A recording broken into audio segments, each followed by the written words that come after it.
Hey guys, welcome back. Today we're going to be doing the full demonstration for this Homestead Wind 2 ceiling fan with this PAR Downlight here in the white finish. I'm going to start off, I think, by giving you a close-up of the fan here. So this is a earlier one. You can tell for a couple of reasons. First of all, you've got this older mount style. Instead of the standard where you got like a screw in the side, then you sort of twist the canopy on, you've got a couple keyed slots here. But because it didn't come with a mounting bracket, I just used this Emerson one that I had up previously for the Northwind designer over there. I just figured, why take it down when I can just reuse it? And then another thing is that this down rod is one of the weird, like, 1/4-inch threaded ones. And it's also kind of scratched. And this is actually like a sleeve, by the way. It's kind of an interesting design. It's definitely not my favorite, mainly because I'm probably not going to be able to find a shorter down rod for it, meaning it's stuck with this down rod forever. Which is kind of annoying. If the fan didn't have a light kit, that bottom cap would also have the little nut on it. That's another way you can tell it's early. I don't know when they stopped putting these stickers on the side, this thing that says Homestead, but that might also be something that denotes it's an early one. But don't take that one seriously, because I actually don't know when they stopped doing that. I just know that this one has it. And yeah, like I said, this one does have the PAR Downlight. I'll go ahead and show you some of that now. So, yeah, I'll also mention that the blades, the finish is not in the best shape. It's not like it's falling apart or anything, but it certainly is noticeable and doesn't look as good. But yeah, so yeah, and it does have the original cord here. The light kit pull chain was not hooked up, and what I found is that it was cracked as well, and the more and more I pulled on it, eventually it would have fallen apart and probably caused a hazard, so I just replaced it. And I still needed a cord, so I just used this basic white one that you get in those pull chain kits. So whenever I buy a replacement pull chain for one of my fans, I always come with these, and usually they've got a little brass little bell thing on the bottom, but I took that off here because I didn't think it was necessary. At some point I'm going to buy a black one so it actually looks better, but for now this is how I'm going to have it. And then you can't use the standard chain, it has to be a cord, so it can actually come out of that little spot there. But yeah, and then obviously here's the PAR Downlight. It is a plug-in one, which I think is quite interesting. That's not necessarily a bad design. The bad design, the fan doesn't have a bad design, it's the light kit. And that is that the 3 clips here, one here, one here, and one here, that all hold on the, or hold up the light bulb, because basically how it works is because it plugs in, you've just got a big cord with this plug-in socket attached to it. And then you basically shove it all up there, and then it just sits there. Like, nothing is really holding it in place besides the clips. The cord and the light bulb are otherwise pretty much still loose. But getting it past these clips is a real pain in the butt. Whether you're taking the light bulb out or putting it in, it is a real pain, and you will definitely waste quite a bit of time trying to make it work. That's just how annoying and stupid it is. But eventually I did get it to work after having to redo it a couple times, because first time I put it up, I didn't realize that the pull chain was disconnected, so then I had to take it down. Then the next time, something got the light pull chain stuck and it wasn't working, so then I had to redo it. But now this time it actually does work, thank goodness. So yeah, I feel like I've talked enough about it, so let's go ahead and get you guys back here on the tripod, and then we'll start. Actually, before I do that, I want to show you guys what the downlight looks like from up close, so I'll go ahead here and turn it on. So here it is. It's basically a halogen type bulb from what I've read and done. I did a little bit of research just to know a little bit more about what kind of light bulb this is and what its whole deal is. But yeah, I really think it looks nice. And I mentioned in the new fan video that with the long down rod and the light, just the whole pairing that's going on here, it just gives it a really nice look. And this type of light kit here is probably one of my least favorite options for the Wind series. But after owning this one here and seeing it for enough time, it's actually really starting to grow on me, and I actually really like it now. So anyways, let's start the fan up on low. So I believe it uses a 172 motor. I'm not too sure the other dimension, but I do know it's a 172. It does have a bit of a hum to it, but otherwise it's fine. The bearings are still in decent shape. and it does move pretty good air. I really don't know what it is about the Wind series, but there's something about it that makes it beat out all the other spinner motor 6-blade Homesteads. These fans are just amazing. It also does have a little bit of a wobble that is most likely due to the long down rod in my mount. This mount always gives some wobble with most fans, and there's just nothing I can really do about it. But yeah, this is low.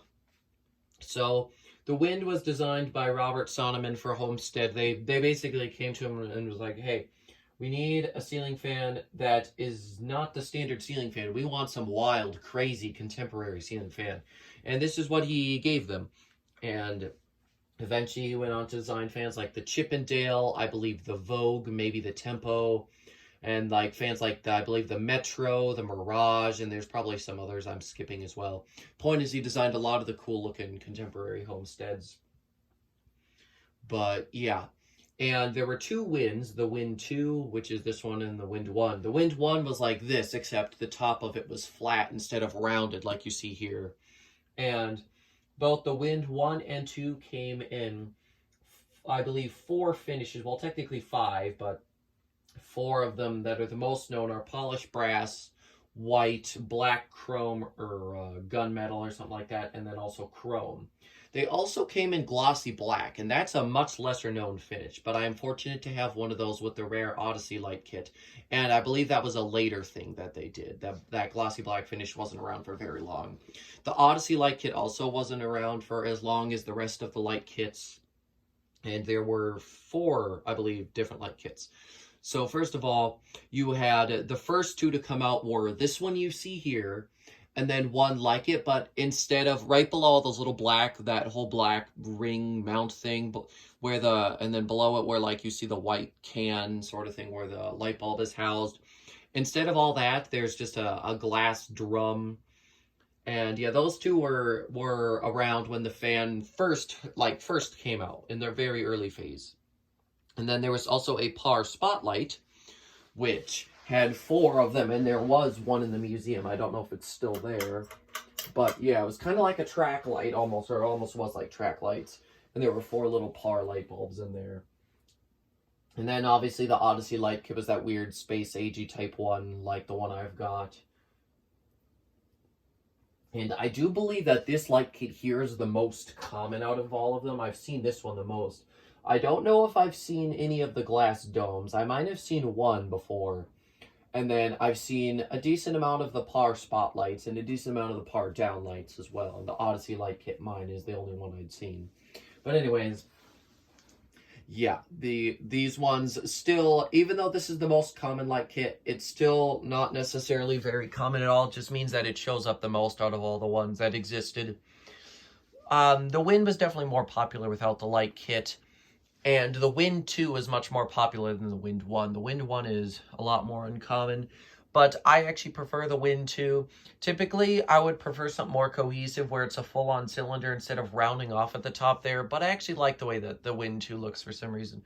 I don't know why this is something that goes against the grain of what I would normally like, but it does. And it does really, really move the air. These are really great fans. I would say that this is one of those sort of, if you're a fan collector, at some point, you gotta get one of these. Even if you don't keep it, you gotta experience one. These things are just amazing. They're a really neat design, and they're a classic staple of early contemporary designs. Pretty much all early contemporary designs had some sort of design flaw that made them really annoying to install or assemble, but they're still really, really cool. And I can imagine this was a response to the Casablanca Spirit of Saturn, which was the Casablanca sort of contemporary design. Even though the Saturn just had a cool light kit, whereas this fan, they did something complete. They redid everything, you know. And then I feel like the true treasure, the best classic contemporary design is definitely the modern fan, or Beverly Hills Stratos. That fan was just, it was the most sleek out of all of them.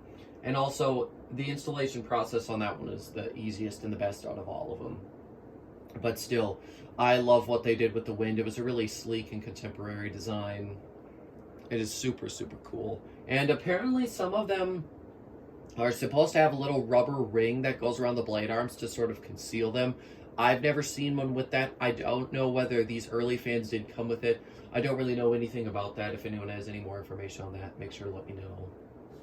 But anyways, yeah, on high speed, the fan is really moving air. It's a beast. And one other thing is I don't know the date on it. There's no actual date on it besides like the design copyright date. There's a serial number, and I don't know whether I have to decode that to find the date. But either way, if you know how to date these things, make sure to let me know so I can figure that out. Alright, now I'm going to go ahead and take you guys out of the tripod here. I'll give you a close-up while it's running.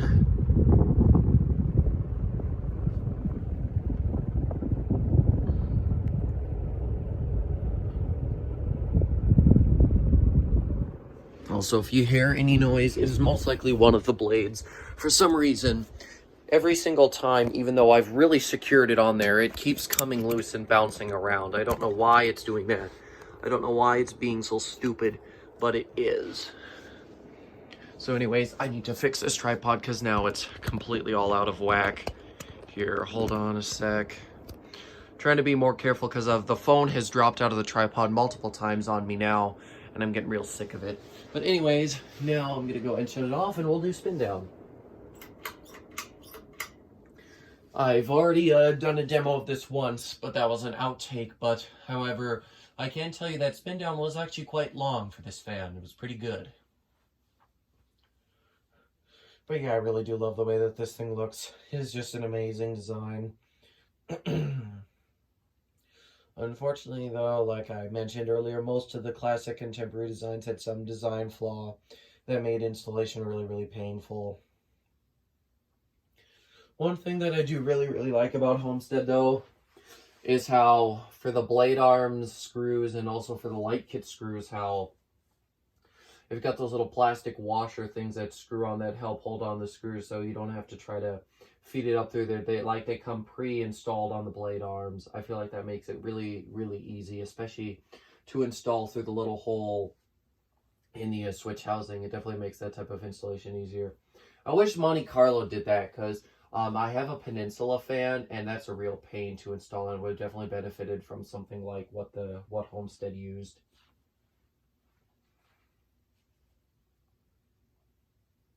But yeah, I don't know if I mentioned it yet, but how I got this fan was, well, we'll start our story what feels like about half a year ago when I saw it up on Marketplace for about 20-25 bucks. Either I decided against it or my dad said no, but I didn't get it. Then a couple days ago, at about 2 o'clock, I saw it was posted, and the reason I mentioned the time was because they said that you got to come get it before 5:30. So I assumed that they were probably going to throw the fan away, and I didn't really want it to get thrown away, especially since it had the light kit and looked like it was in decent shape. So I convinced my dad to take me out to get it. It was in a construction zone, so there was drywall dust and paint crap all over it. So there was like paint actually that was on the fan that I had to chip away at and get off, and then use a damp rag to get off, and then I just had to blow it off because of all the other crap that was on it too. Turned out pretty nice, and besides the blades being a little funny, which you can't even notice from a distance, otherwise I think it's in pretty decent shape. Same goes for the blade arms too, because when I got it, they had unscrewed the whole switch housing trying to access the place to take the blades off because they were stupid and they didn't know what they were doing. Or maybe it was just too complex for them to figure out. But anyways, that did scratch a couple of the blade arms a little bit, but really, any of the finish damage could eventually be touched up if I really wanted to, but I don't think it looks that bad, so I'm not going to bother for now.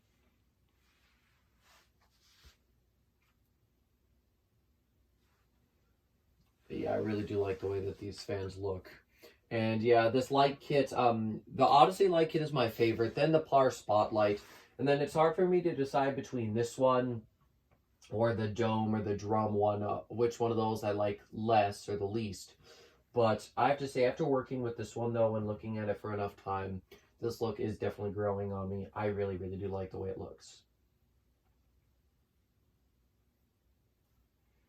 I feel like in the right setting, this fan would just be absolutely amazing. Like, it would just be such a showpiece, such a stunner. But unfortunately, this basement just isn't that place, and I don't think I'll ever find that place.